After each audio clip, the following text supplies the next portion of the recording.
Não deu para o Ceará conquistar o resultado que, de certa forma, se apresentou para o Vozão.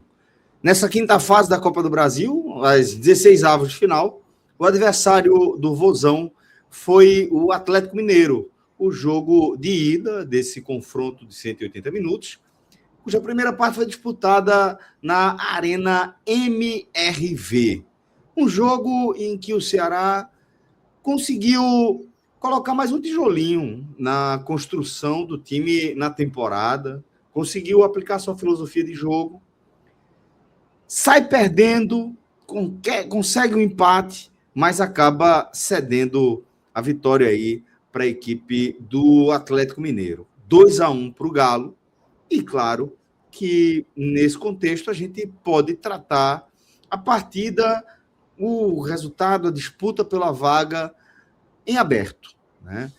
Está longe de ser um péssimo resultado, mas, sem dúvida, deixa aquele gostinho de que podia ter sido um pouco melhor.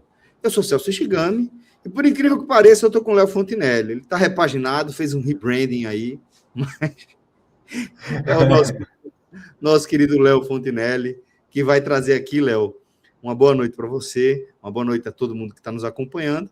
E eu queria só a sua saudação inicial para que a gente possa bater o centro aqui, meu querido Léo. Falhei aqui em algum ponto nessa análise inicial, meu querido? Fala, Celso, Alan, os trabalhos técnicos, todo mundo aí no chat ligado aí no 45 minutos.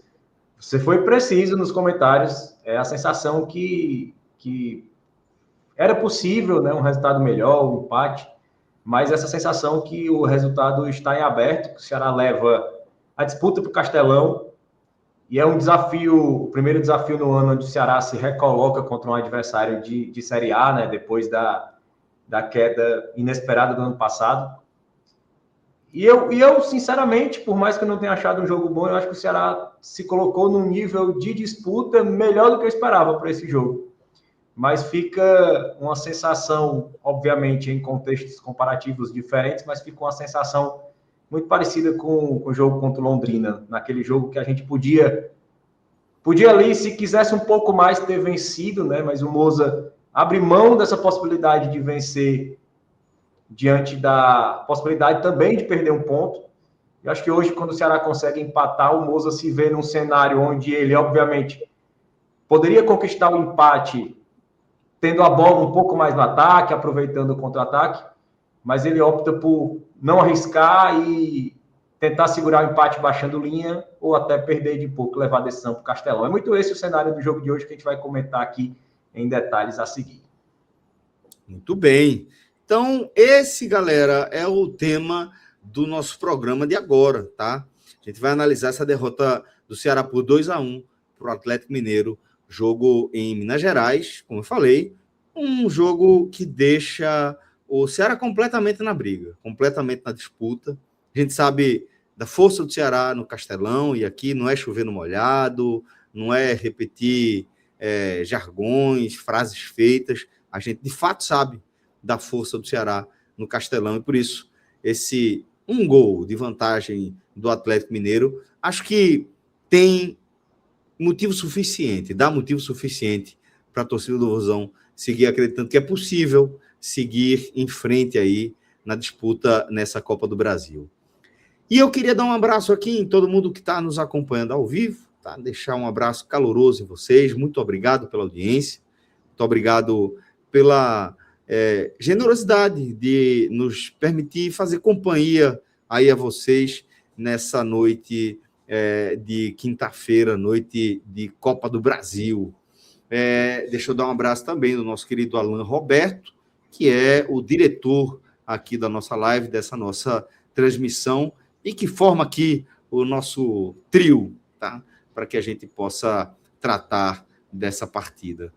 E aí, meu caro Léo, sem mais delongas, como diria Matias Pinto, do Xadrez Verbal, a gente agora abre os trabalhos para falar do que aconteceu dentro de campo. Muitas vezes, Léo, eu gosto de trazer um contexto, de trazer um pano de fundo para a partida. Mas eu acho que dessa vez a gente pode se dá o luxo de mergulhar direto no jogo, nos 90 minutos, nos 90 primeiros minutos desse confronto entre Atlético Mineiro e Ceará, Ceará e Atlético Mineiro. Uma partida que talvez, Léo, deixe um efeito colateral que pode ser sentido pelo Ceará ao longo da temporada. Estou falando da lesão do goleiro Richard, e sem dúvida isso acaba fazendo parte aqui do contexto do jogo. Mas vamos tratar, Léo, do que aconteceu dentro de campo quando a bola começou a rolar na Arena MRV. Queria que você trouxesse para a gente o que foi a proposta do Ceará para essa partida, o que é que Moza planejou, programou para esse primeiro confronto contra o Atlético Mineiro, e aí a gente pode, enfim, iniciar aqui as nossas análises. Celso, acho que você foi muito feliz quando você apontou essa ida direta ao jogo, assim. A gente que muitas vezes, quando se trata de Ceará, a gente geralmente faz uma busca nos bastidores, uma busca no que vai além do campo, para a gente retratar realmente o que o Ceará traz a campo. Mas hoje eu acho que foi um jogo que acho que o campo falou muito sobre o que esperar da temporada, sobre o que a gente consegue concatenar do jogo passado contra o Londrina na Série B para esse jogo, do que a gente consegue trazer, que a gente já trouxe de forma tão destacada no jogo passado, sobre as características do Moza, e que cada vez o torcedor do Ceará mais vai internalizando isso como uma realidade para a temporada.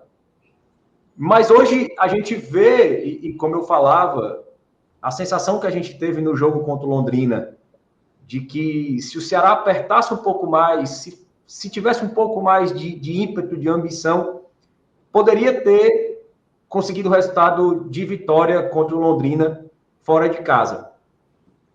Mas o Moza, dentro de um cenário onde você pode se jogar um pouco mais e buscar o ponto, mas ao mesmo tempo abrir margem para um cenário onde você perde aquele ponto que até então está nas suas mãos, é uma opção clara que o Moza faz.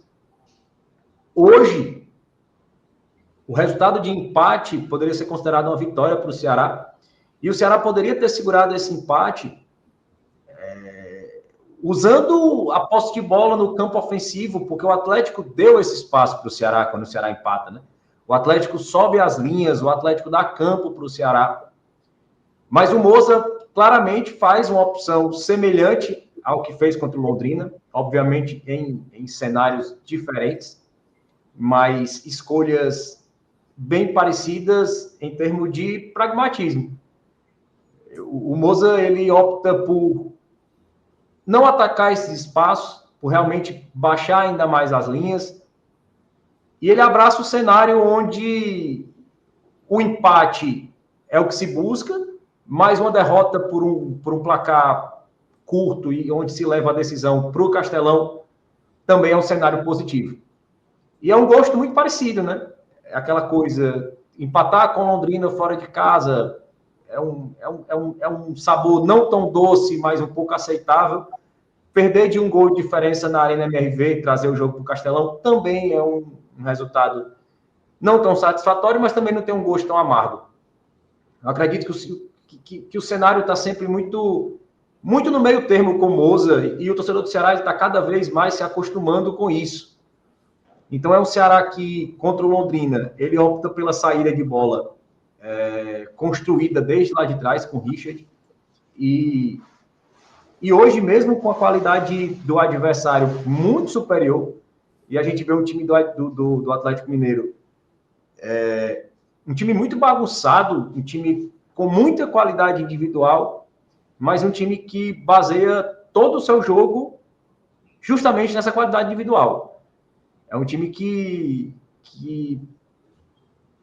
baseia toda a sua chance de vitória realmente no que tem embarcado de qualidade técnica em campo. Enquanto o time, em termos táticos, é uma bagunça, assim. É um time que cruza muito mais a bola do que deveria pela qualidade que tem. É um time que troca menos passes do que deveria pela qualidade que tem. E mesmo assim o Ceará consegue se complicar menos na saída de bola do que se complicou contra o Londrina. Então, no começo do jogo, o Atlético tinha as linhas altas ao extremo, assim, mais do que a gente já costuma ver de linhas altas por aí. O Atlético Mineiro, no primeiro recorte do jogo, chegou a jogar com o Everson no meio campo, armando o jogo, assim. E o Ceará, naquele momento, ele consegue primeiro, e a gente está falando de um recorte de primeiro momento mesmo, curtíssimo, assim, de 3, 4 minutos, o Ceará consegue ali ir afastando o perigo, diante do sufoco que o Atlético Mineiro tenta imprimir, estabiliza aquilo ali e vai tentando buscar uma saída de bola rápida, uma transição. E realmente essa se mostra a dificuldade mais clara do Ceará. O Moza que opta por um meio campo ali formado pelo Júlio César e pelo Dieguinho. O Júlio César com um pouco mais de poder de marcação, tentando menos alongar aquela bola, e o Dieguinho sendo aquele cara responsável pela construção. E já no comentário eu já destacava a dificuldade que o Ceará tinha de fazer essa ligação, né? Tanto que a posição do Dieguinho desenha muito esse cenário, né? O Dieguinho, justamente nesse recorte de pressão do Atlético Mineiro, ele joga muito próximo ali aos dois zagueiros do Ceará, joga ali como um líbero, um pouco mais à frente ali, aquele cara que recebe a bola na frente dos zagueiros e é responsável por conduzir, por dar o direcionamento. E ao meu ver, foi o melhor momento do Dieguinho ali na partida, foi justamente esse recorte de primeiro tempo, onde ele consegue ser o cara do passe ali, o cara que faz o jogo acontecer.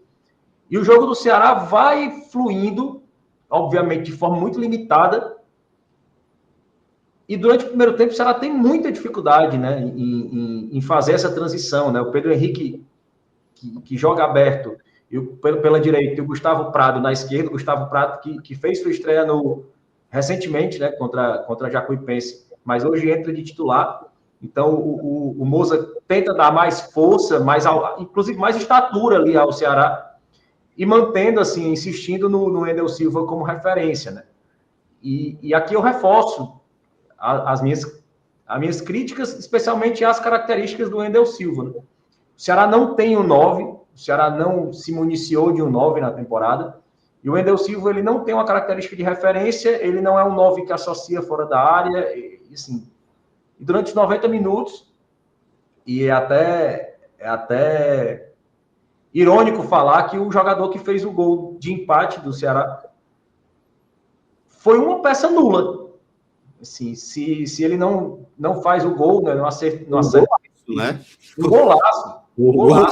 Chute de extrema felicidade.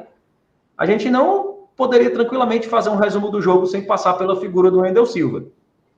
Então o Atlético tenta sufocar naquele ritmo inicial de 10, 15 minutos, e depois ele fica muito, muito preso nas tentativas individuais ali, tanto do Renan Lodge mais aberto, o Alan Franco vindo de trás, Preciado ali tentando colocar um pouco mais de velocidade pelo lado oposto, e o Cassierra também como centroavante de referência, também pegando um pouco na bola. Então é um Atlético Mineiro com muita qualidade individual, mas que essas qualidades individuais elas não se comunicam entre si como deveriam. É uma impressão que é muita qualidade embarcada para um componente tático inexistente. Assim. Falta coesão tática entre essas peças de muita qualidade. Eu acho que isso explica muito as críticas que o Atlético vem sofrendo. Assim. O Atlético acaba se permitindo nivelar no sentido da neutralidade. Obviamente não de equilíbrio do jogo, mas ele se nivela no sentido de se permitir que um time bem pragmático, bem limitado como o Ceará, consiga neutralizar o jogo dele ali na maioria das vezes. O Ceará que joga desde o começo do jogo, o Richard, basicamente ali aos 3, 4 minutos, ele, em uma bola que ele defende, ele cai no chão, ele cai por cima do ombro, fica com a clavícula ali, né? Machucou a clavícula, né? O departamento médico mencionou um trauma na clavícula, saiu de lá para o hospital, segundo informações da transmissão. E assim, o Richard luta, né, em toda a sua permanência, em todos os seus 7 anos de Ceará, com problemas de saúde. É impressionante. Impressionante. Lesões graves e traumas. É um jogador que se lesiona muito. E que vinha em um bom momento, assim, estabilizado, passando segurança. E ele ainda permanece em campo ali até os 35, 36 minutos, quando é substituído pelo Bruno Ferreira. E a figura do Bruno Ferreira ela é determinante para o contexto de abertura do placar. Ele espalma uma bola para o centro da área, uma bola que... Antes ele tenta cortar o cruzamento, até corta o cruzamento, né? A bola vai ali para a entrada da área do Ceará. O Atlético Mineiro consegue construir a jogada, tem uma finalização, ele faz uma bela defesa, mas uma defesa que acaba sendo espalmando para frente, né? Antes a própria jogada, ele fez uma defesa, assim, a bola foi um pouco em cima dele, mas foi uma boa defesa, um reflexo ali, mas era uma defesa, como eu tinha falado até em alguns comentários, era uma defesa que ela não precisaria ter existido, se ele não tivesse feito a primeira tentativa de tirar a bola para frente. Assim, ele dava para ter tido uma escolha melhor. E o Atlético Mineiro ali, a bola sobra para o Cassierra ali, que finaliza para o gol ali, uma bola muito difícil ali de você fazer aquela cobertura, a bola sobra com muita condição de fazer o gol. E justamente no momento onde o Ceará consegue, dos 35 minutos ali, o Atlético Mineiro marca justamente no momento onde o Ceará consegue ali, por um intervalo de 5 a 7 minutos, encaixar suas melhores lances de transição. O Pedro Henrique acerta mais, o Dieguinho consegue fazer bons passes, o próprio Gustavo Prado consegue, como pouco no jogo, ele consegue prevalecer nas jogadas ali na beira do campo, e de repente o Ceará tem uma referência como centroavante ali, ele consegue até levar mais perigo ao gol do Atlético. E justamente nesse momento onde o Ceará consegue encaixar uma boa transição, é que o Atlético abre o placar. E o Ceará vem para o segundo tempo, e o segundo tempo do Ceará, ele já consegue, desde o começo do jogo, encaixar uma saída de bola um pouco mais organizada. E não que seja algo extremamente de chamar a atenção, mas o Ceará consegue fazer uma saída de bola mais organizada. O Musa, para mim, nesse contexto, passa a ser uma das peças determinantes, porque ele começa a fazer mexidas, ao meu ver, algumas interessantes e outras bem questionáveis. E falando assim, do Pedro Henrique, né? O Pedro Henrique é um jogador de muito ímpeto, mas meio estabanado, assim. É um jogador que sempre parece que está meio desnorteado, assim. Às vezes ele acerta, mas por muitas vezes ele acaba... A perna dele é mais rápida que a velocidade do pensamento dele, assim. É uma coisa que às vezes atrapalha. E essa mudança do Pedro Henrique pelo Fernandinho, eu achei ela justificada, eu achei ela interessante, eu acho que o Fernandinho entra buscando o jogo, ele é um jogador que, nesse momento, nesse recorte do Fernandinho, ele tem um recorte onde ele vem contribuindo de forma regular, como ele nunca contribuiu na passagem dele pelo Ceará.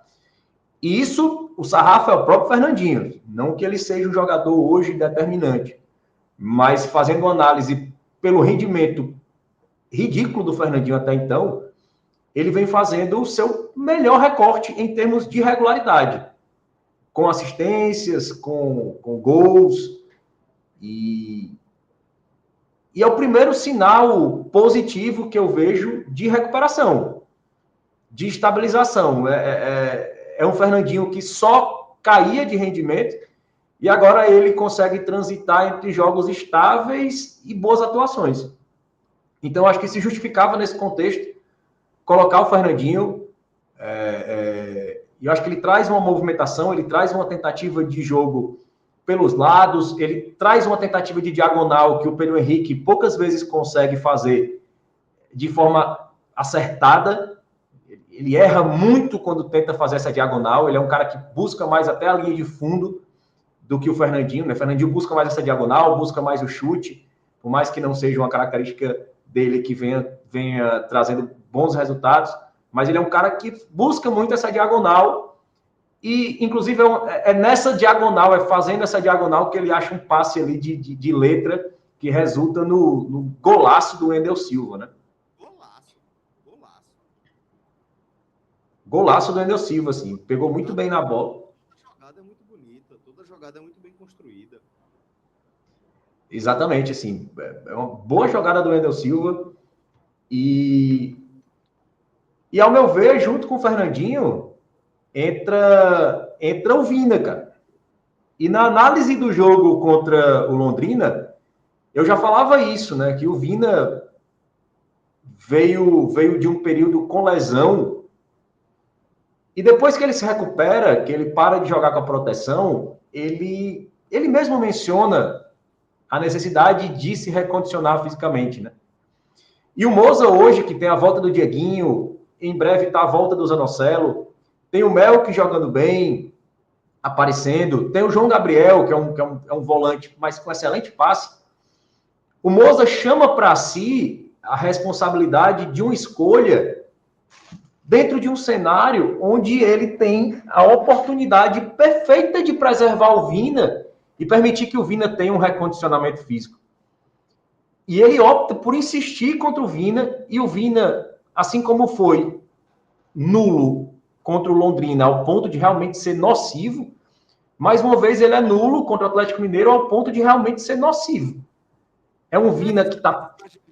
Meu caro Alan, de Everton Diógenes, às 21h43, que complementa bem o que Léo está falando.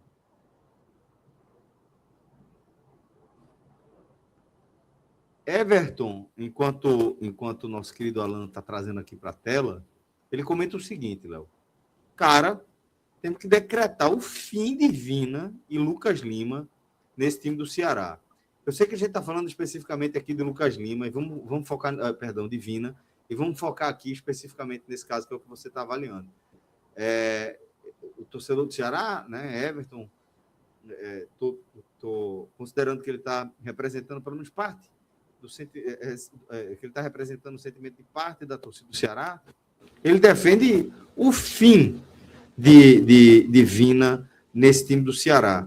Eu acho que é um pouco disso que você está falando, até dessa ideia de você preservar um ativo do clube, que, no fim das contas, pela partida que ele fez ou que ele não fez, ele sai menor, né? Ele sai com a imagem mais arranhada, né?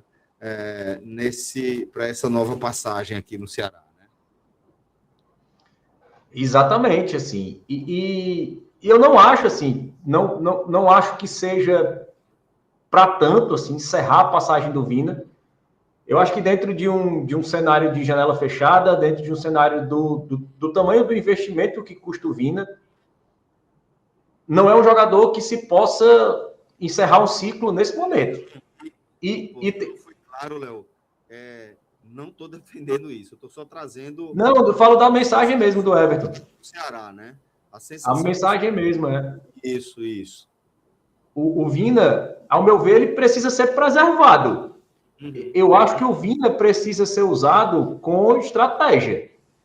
Inclusive, para trazer um cenário positivo para ele. Para não insistir nesse desgaste. Uma coisa é quando o Vina faz um início de temporada interessante pelo Ceará. O Vina faz bons jogos em um cenário, obviamente, de adversários de um nível técnico bem baixo.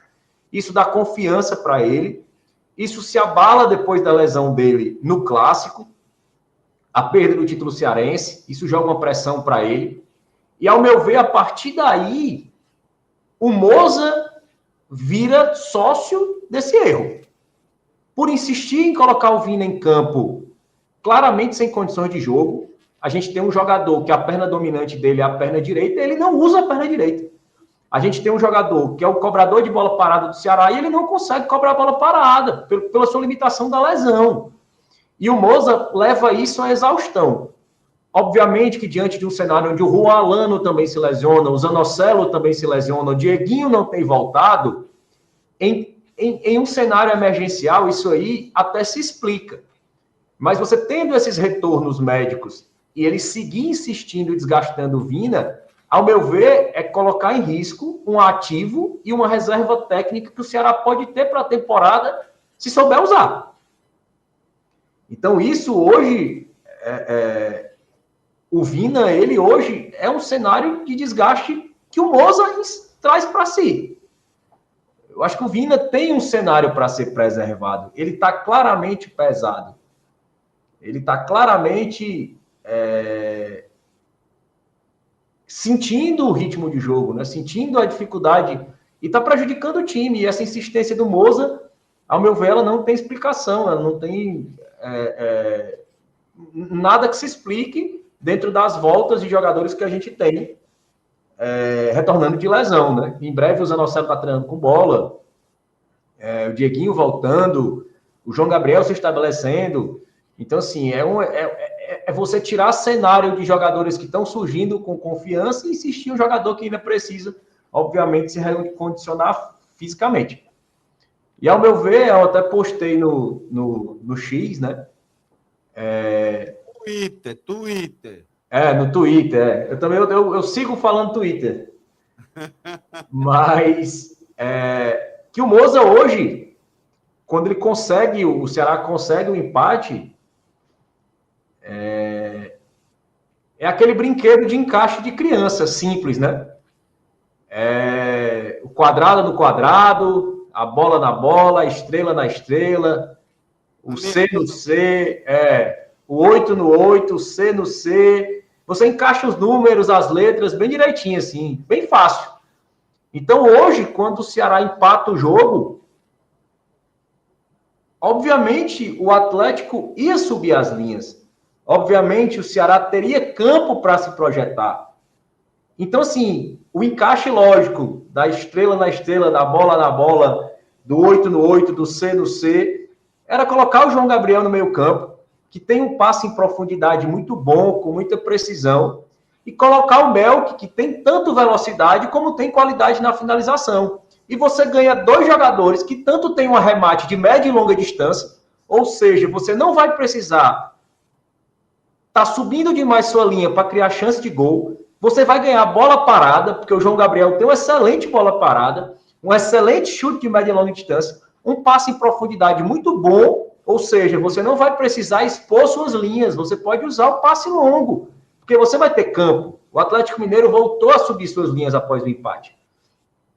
Mas aí, ao meu ver, chega o momento onde o Moza, mais uma vez, opta pelo pragmatismo extremo que o caracteriza. E repito, assim, o torcedor do Ceará já está se adaptando a isso, está se acostumando. E ele opta por colocar o Lucas Lima e o Richardson no jogo, assim, sem qualquer explicação. Sem qualquer explicação. Assim, existiam vários cenários para você colocar o Melk no jogo hoje. E ele opta por colocar o Lucas Lima e o Richardson e manter o Wendel Silva e o Gustavo Prado bem cansado até o final do jogo. Assim, o Wendel Silva, que, com exceção do gol, não consegue produzir nada parecido com futebol na partida de hoje. E o Gustavo Prado já bem exausto, bem cansado. Acho que nem fez até uma partida. Acho que fez uma partida interessante dentro do que o Ceará tinha de cenário para atacar, dentro do seu desentrosamento, dentro da sua falta de ritmo de jogo. Mas dentro desse cenário onde ele opta por abraçar com o resultado, ele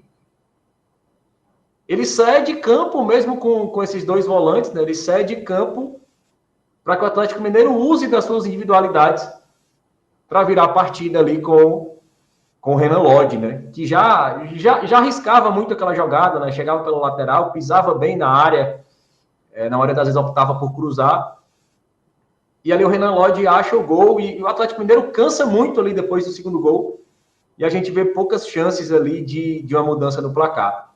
E claramente é o cenário onde o Moza se abraça com o resultado e traz a decisão para o Castelão. Dentro de um cenário onde eu acho que o Ceará fez uma partida honesta, dentro do desnível técnico, dentro, inclusive, do baixo futebol que o Ceará vem com dificuldade de evoluir seu futebol. Esse pragmatismo ainda não convenceu a torcida do Ceará.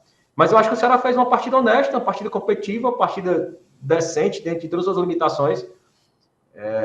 E E é um cenário que o Moza abraçou. Foi uma escolha. Assim, a forma como o Ceará se portou em campo foi uma escolha. Que o Moza abraçou as limitações do elenco e escolheu guerrear nesse cenário, e dentro do que ele se propôs, acho que o Ceará sai com o resultado dentro do esperado. Esse Atlético Mineiro, ao meu ver, é inquestionável a qualidade técnica embarcada que tem de peças nesse time, mas eu duvido muito que esse time seja mais organizado taticamente para o duelo no Castelão. É possível, ao meu ver, a classificação, acho que ela está num cenário aberto, mas, ao meu ver, o cenário é muito mais incerto por parte do Ceará do que do Atlético Mineiro. Eu imagino o Atlético Mineiro muito parecido com o que teve hoje na Arena MRV, mas eu não sei até que ponto o Ceará vai conseguir encaixar a sua transição nesse jogo. Ou até que ponto o Ceará conquistando à frente do placar, o Moza não vai se abraçar, mais uma vez, com pragmatismo, levando para um cenário de pênaltis ou até de arriscar o resultado até o final. Eu temo muito mais pela forma como o Ceará vai se comportar. Porque, assim, a qualidade embarcada do Atlético Mineiro possui e vai continuar. E eu não imagino que, taticamente, esse Atlético Mineiro traga algo diferente em termos de organização e de construção de trabalho para o jogo contra o Castelão, para o jogo no Castelão. Então, assim, vai depender muito do que o Moza vai trazer, da forma como ele vai construir jogo com esse Ceará e da forma como o time vai conseguir priorizar esse jogo de volta na Copa do Brasil. Vamos agora, tá, para um segundo momento aqui da nossa análise, para a gente ir performance por performance, tá, para que a gente possa entender como aconteceu aí essa derrota do Ceará. Mas antes, eu queria só fazer um testemunho aqui, Léo. Tem uns bons anos já que nós temos aqui no 45 Minutos como nosso principal patrocinador a Bet Nacional, tá? A Bet dos brasileiros. E eu me orgulho, né, de dizer que eu vi a Bet Nacional nascer.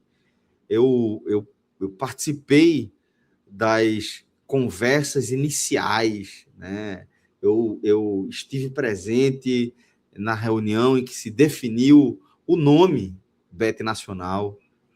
E eu falo como testemunha de todos esses anos aí, da construção dessa empresa, que poucas vezes eu vi uma preocupação, um compromisso, de fato, com o consumidor final, né?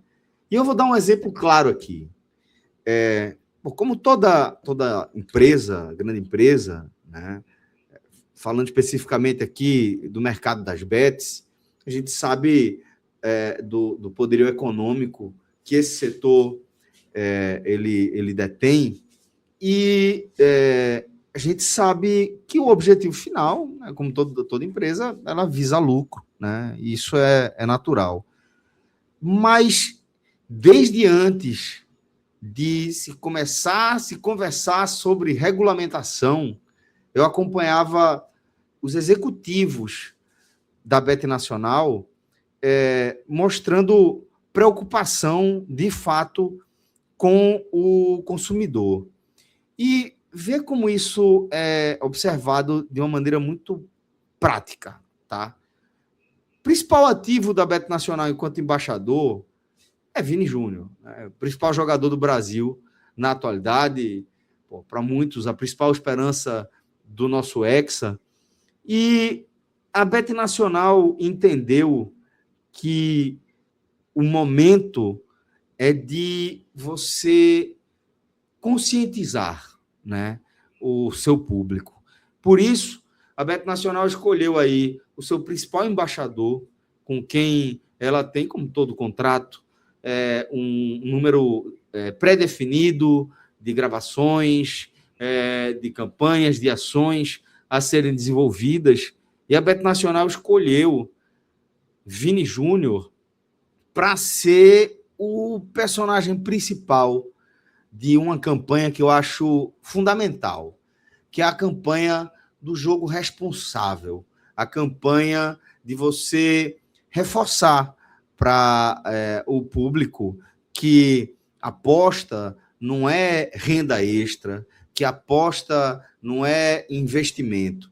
Claro que tem gente que consegue fazer isso, tem gente que consegue viver aí, né, e fazer das apostas um meio de vida.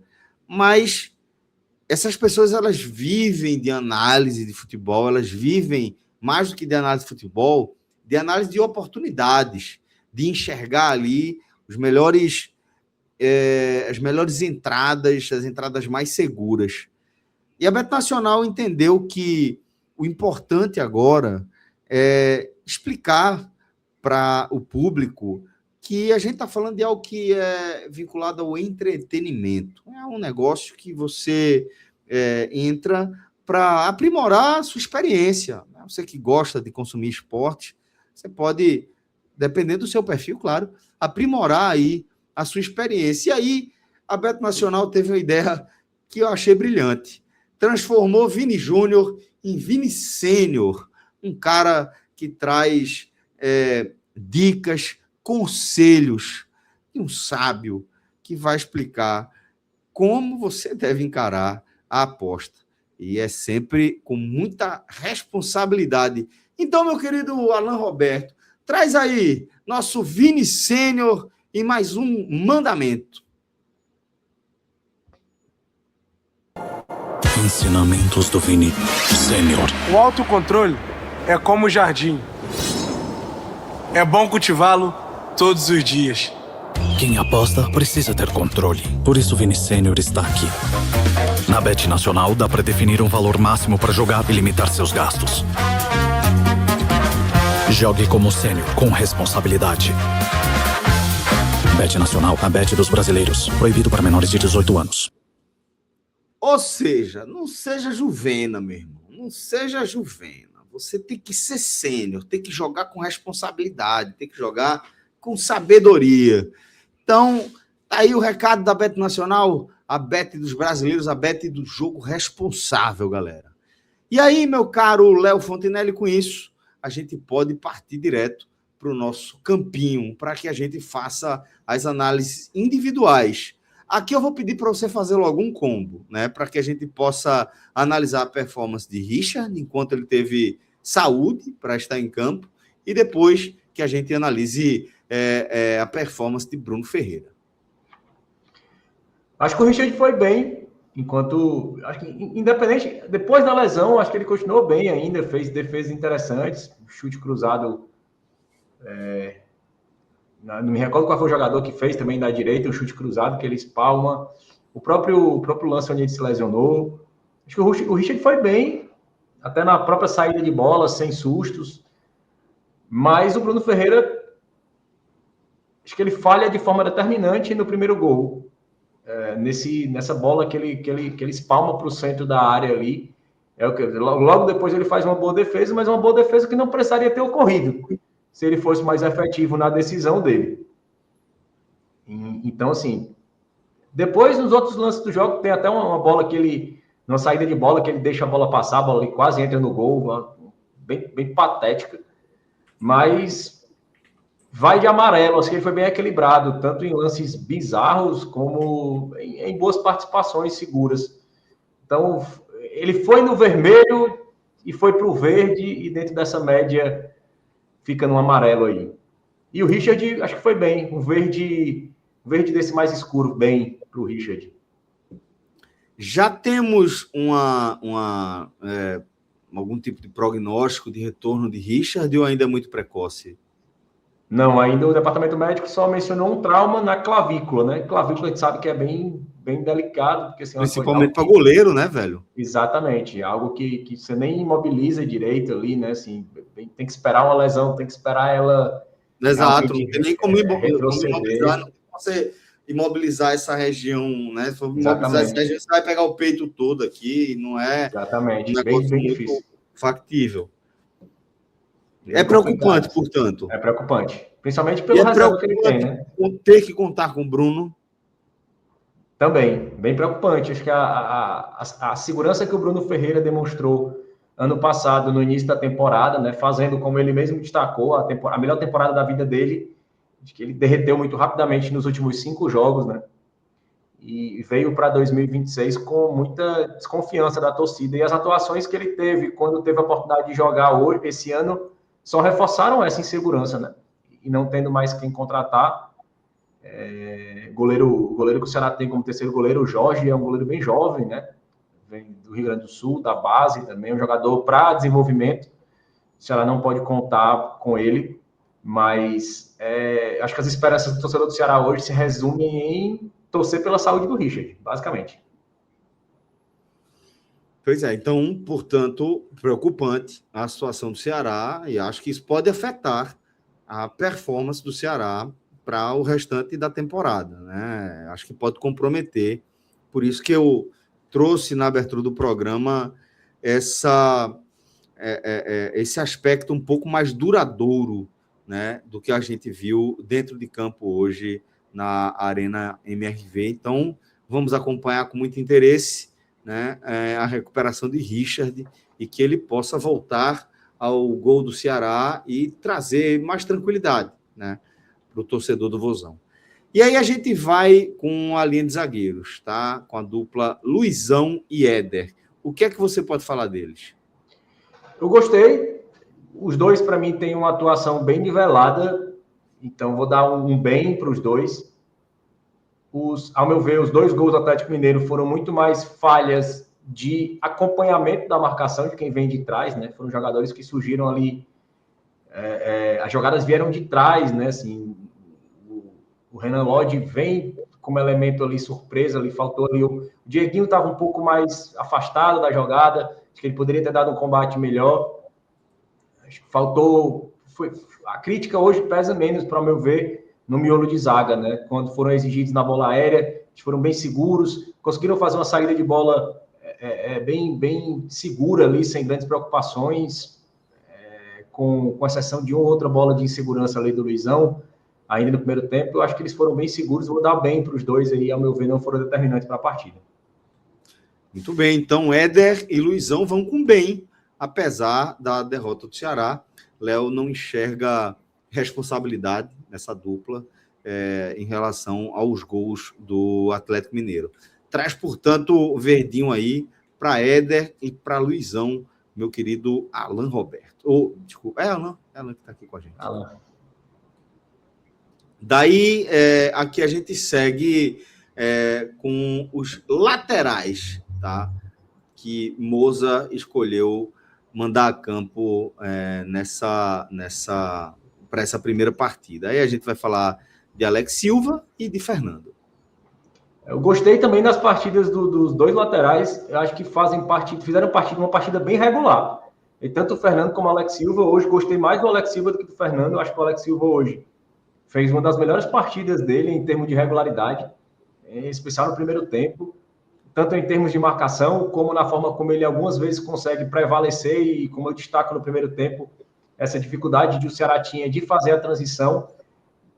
Eu acho que a associação do Dieguinho com o Alex Silva ali pela direita foram responsáveis pelas vezes que o Pedro Henrique consegue algumas vezes ali escapar ainda no primeiro tempo. Então eu vou dar um bem, tanto para o Fernando como para o Alex Silva. Eu acho que no segundo tempo o Fernando cresce e o Alex Silva segura um pouco mais, mas eu acho que ele também, ao meu ver, mantém a regularidade. Os laterais do Ceará, que eram as posições mais criticadas na temporada, vem mantendo um viés de crescimento há pelo menos ali 5, 6 partidas. Não que seja algo ao ponto de serem referenciais técnicos, mas vem numa fase de regularidade e crescimento que, nesse momento, tira um pouco do holofote do torcedor do Ceará para essas posições, assim. Tranquiliza um pouco mais o torcedor para essas posições. Muito bem. Deixa eu mandar um abraço aqui antes de a gente seguir para Cristiano Pinheiro. Está dizendo o seguinte: boa noite, o jogo do Ceará está em aberto. O Ceará tem tudo para ganhar do Atlético em casa. Sim, em casa sim. Sou Cristiano do Pirambu, bairro de Fortaleza, né? Marcado por muita resistência, inclusive, né, Léo? Pirambu. O grande Pirambu, cara. É uma comunidade imensa, assim, das maiores comunidades gigantesca ali, pega parte da praia ali, tem um projeto, inclusive, de futebol importantíssimo, que é o Tirol, né? Que é uma SAF, formação de atletas, o Centro de Formação de Atletas, tem uma base muito forte, assim, é um trabalho muito impressionante, disputou a primeira divisão esse ano, fez uma Copa do Brasil bem, bem honesta também, e o Cristiano está falando lá do Grande Pirambu, aí, comunidade imensa ali, praiana, aqui da nossa Fortaleza. Grande abraço para o Cristiano. O Isaac também estava no chat aí, falando também que o jogo está em aberto. Acho que o sentimento é esse. A capitão do Experience. Exatamente. É o sentimento que o torcedor do Ceará tá nesse momento, assim, que é possível. Assim, a classificação está em aberto. E como eu falei, assim, depende muito do Ceará que a gente vai ver em campo. Porque esse Atlético Mineiro, ao meu ver, vai trazer para o jogo de volta muita qualidade individual. E ao meu ver, pouco ou nada de novo em termos de organização tática. Perfeito. Deixa eu pedir também para Alan Roberto trazer a mensagem outra mensagem aqui de Everton Diógenes. Vai ser um pouquinho atrasado aqui, mas acho que ainda está em tempo. A gente vai falar aqui de Richard e Bruno de novo, rapidamente. Porque Everton está dizendo o seguinte, que ele acredita que Bruno Ferreira, para a Série B, é um goleiro ok. E que ele acha que é mais negócio pegar esse dinheiro e contratar um 9 ou um bom ponta. Aqui, meu querido Everton, a gente não chegou a falar em contratação de um novo goleiro para a posição enquanto Richard se recupera, né? E nem acho também que seja o caso de Bruno ser um cara inviabilizado para o gol do Ceará, né? De jeito nenhum. Mas queria que você também fizesse esse comentário, se você acha que, caso seja esse cenário se concretize de o Ceará eventualmente precisar buscar um novo goleiro, se você defenderia também a busca por alguém de mais peso para o ataque. Celso, era uma demanda que o torcedor do Ceará tinha muito no começo do ano, por não confiar na saúde do Richard. Eu vejo um cenário um pouco modificado pela forma sólida como o Richard tinha se demonstrado até se lesionar. Então, nesse próprio, acho que o contexto dessa janela também inviabiliza um pouco menos ainda a busca de um jogador. Então, eu acredito que o cenário hoje, obviamente a gente está falando ainda sem ter o real cenário da lesão do Richard, mas ao meu ver o cenário hoje, até porque não tem como contratar, é de realmente contar com o Bruno Ferreira e imaginar que o Richard se recupere aí até a abertura da janela. Mas, obviamente, em ele não se recuperando, o Ceará evidentemente vai ter que ir ao mercado. Mas concordo com o Everton em termos de potencial de investimento. Ao meu ver, o foco do Ceará total na janela precisa ser no camisa 9, porque o Ceará não tem nenhum camisa 9 com características de referência. E eu falo assim, nível de exigência baixíssimo. Assim. Eu citei exemplos essa semana, assim, se o Ceará tem um Vitor Gabriel, um Nicolas, se o Ceará tem um Gustavo Coutinho, qualquer um desses jogadores já teria 7, 8 gols na temporada, assim, tranquilamente, porque a bola chega, a bola ronda buscando um centroavante, mas o Ceará simplesmente não tem um centroavante. O Ceará não tem sequer um centroavante ruim na área. Ele não tem um centroavante na área. É muito limitante isso para um time que tem como característica um meio-campo que sabe construir jogo. É um time que busca jogar com pontas, assim. O Ceará que conta com o Mel, que muitas vezes, que o Fernandinho tá demonstrando um jogo um pouco mais ativo, que tem meias que constroem jogo, o próprio volante do Ceará consegue construir jogo. Então, assim, você ter um centroavante é imprescindível para o sucesso desse tipo de jogo. Concordo, estou de acordo. Agora vamos seguir, tá? Com a análise dos desempenhos individuais, e agora a gente vai falar do meio campo do Ceará, que teve como titulares Júlio César, Dieguinho e Juan Alano, o que me parece um setor consistente. Sim, Celso, assim, é o ponto forte do Ceará, ao meu ver. Uhum. Ceará... Concordo. E eu acho que não é um setor que tem mais destaque em termos de holofote, justamente por a falta desse centroavante, desse camisa 9. Mas o Júlio César vinha num viés de crescimento em várias partidas, mas hoje eu acho que ele foi mal. Eu vou dar um laranja para o Júlio César hoje.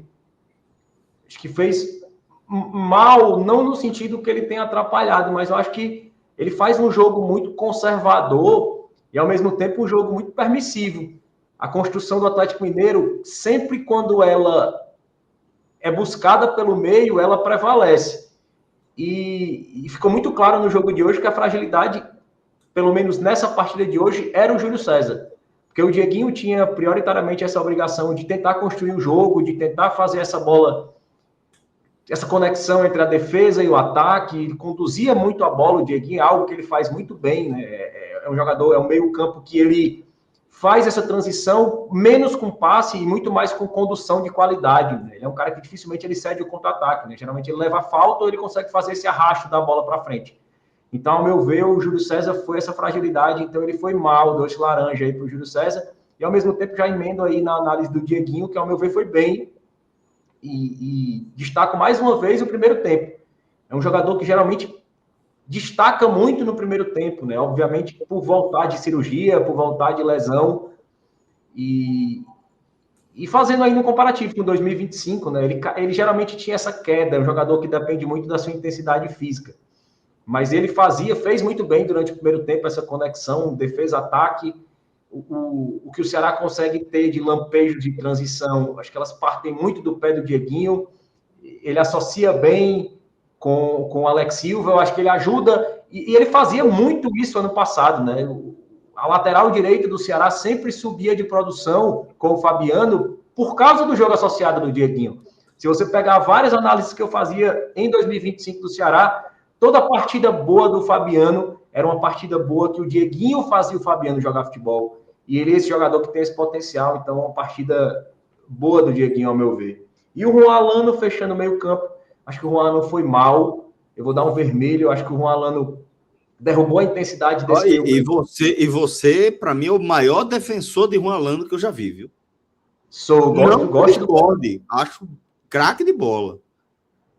Gosto do perfil do jogador, mas um jogo de hoje, onde o Ceará tinha poucas oportunidades de fazer uma transição e tinha uma necessidade extrema e vital de fazer uma transição rápida, acho que o Juan Alano trazia para o Ceará um freio ali, uma lentidão na transição, uma cadência excessiva. E ele consegue, assim, ele é um jogador que quando ele tá focado, tá ligado no jogo, ele consegue dar aceleração, assim, é um cara cerebral, mas foge a esse estereótipo do cara cerebral. Quando ele por muitas vezes no jogo, ele consegue acelerar com passes rápidos, de primeira, mas hoje ele não conseguiu, hoje ele foi um cara que rodou a bola.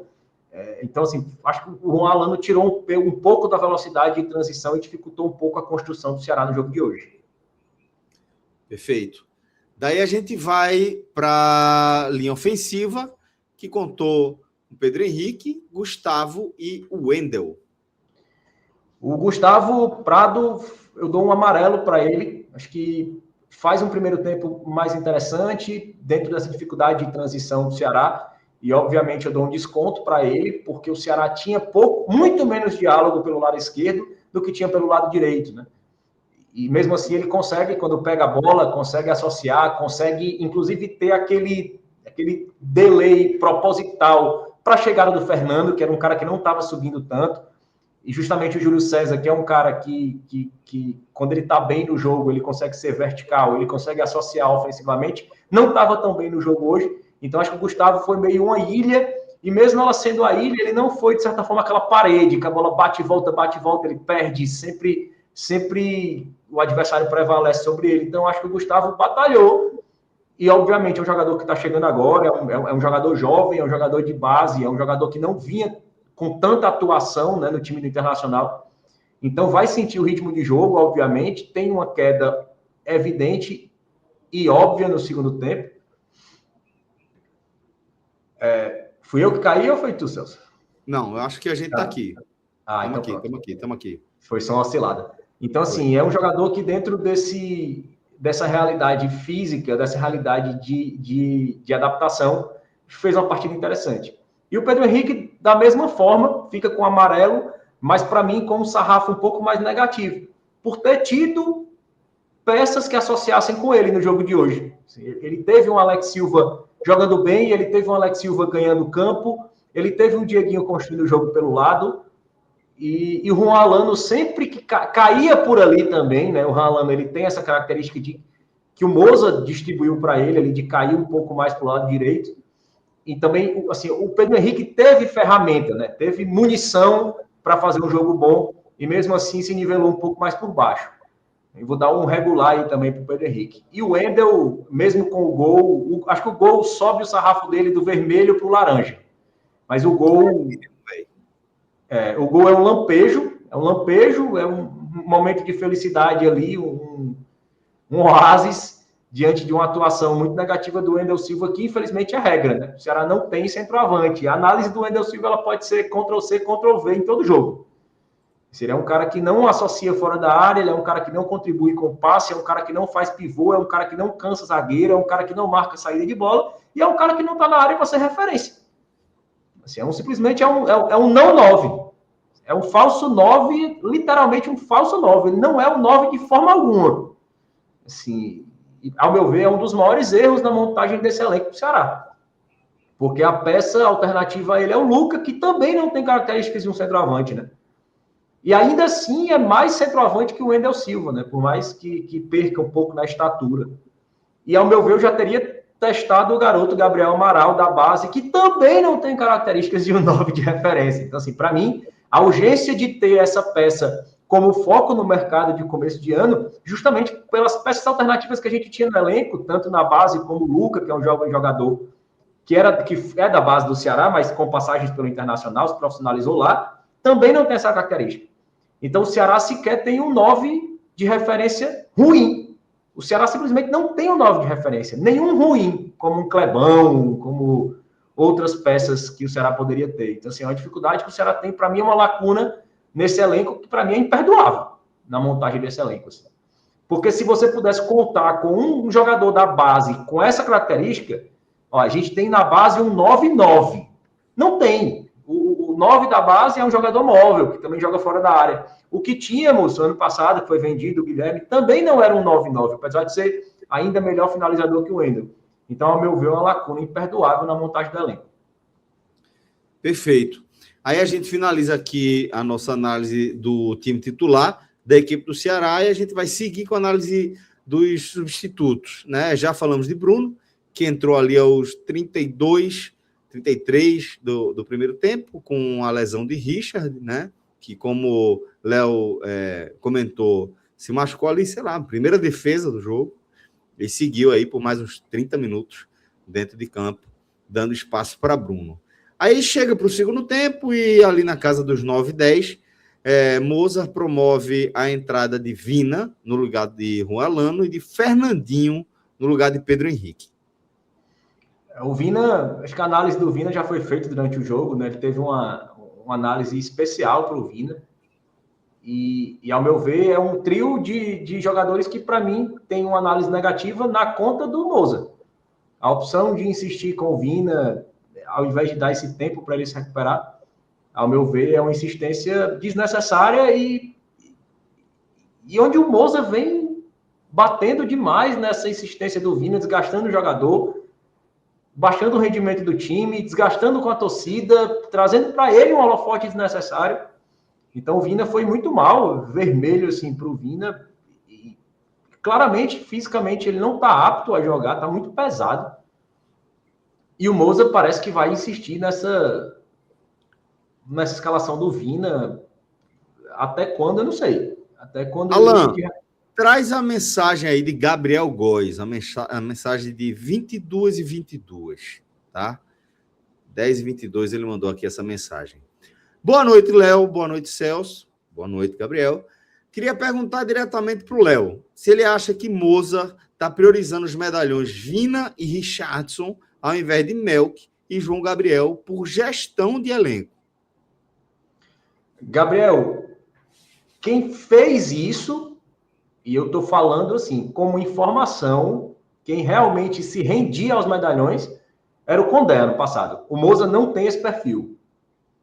E foi uma sensação que pessoas de dentro do clube me passaram sobre o Mozart. É que ele consegue ter o trato com o Vina e com o Richardson, especificamente, por ser jogador. Ele consegue lidar com peças mais complicadas. Inclusive, em relação ao Condé, era muito citado a dificuldade que ele tinha de barrar o Sobral. Era como se ele entendesse que o Sobral precisava sair, externalizava isso e na hora ele não tinha o pulso de tirar o jogador.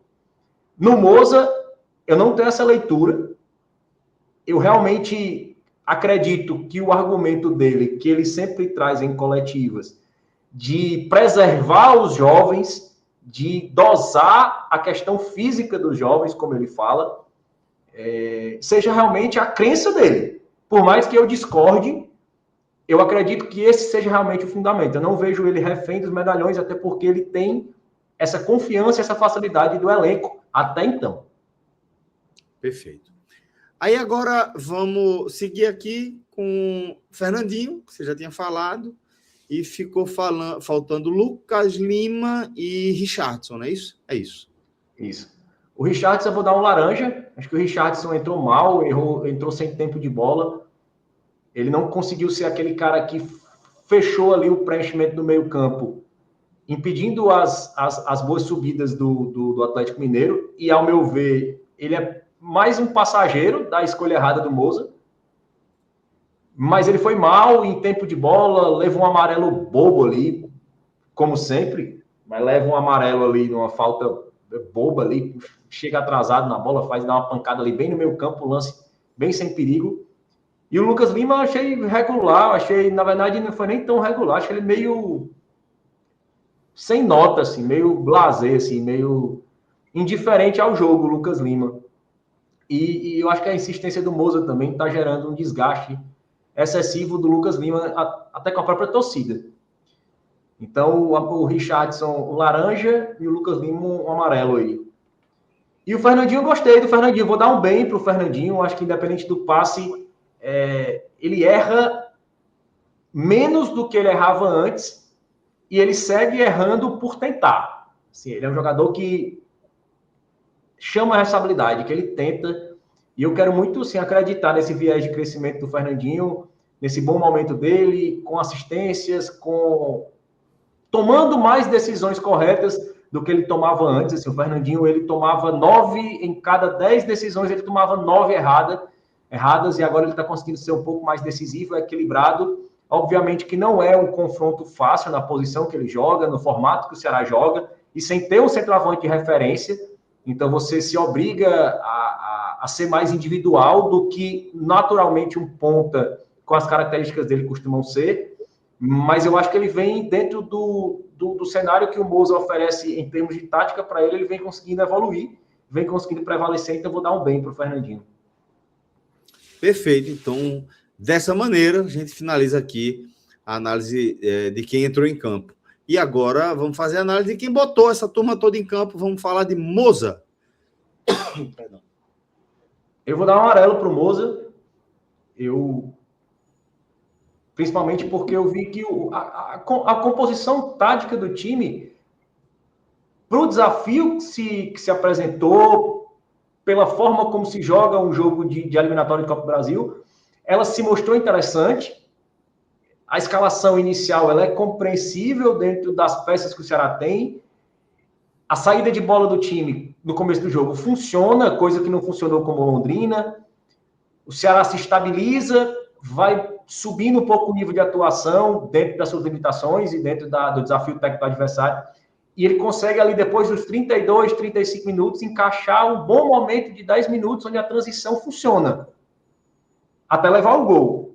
No segundo tempo, o Moza consegue equilibrar essa transição também, mas ele se perde nas próprias mexidas que ele faz de forma equivocada, ao meu ver, tanto nas escolhas de colocar o Vina em campo e de optar pelas entradas do Richardson e do Lucas Lima, quando o cenário era bem claro ali para a entrada de um João Gabriel e de um Melk. Assim.